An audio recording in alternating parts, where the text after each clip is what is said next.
నేను నా బాధను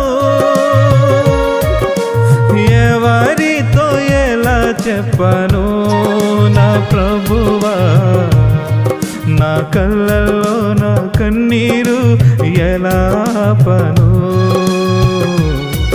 నా కళ్ళల్లో నా కన్నీరు ఎలా ఆపను.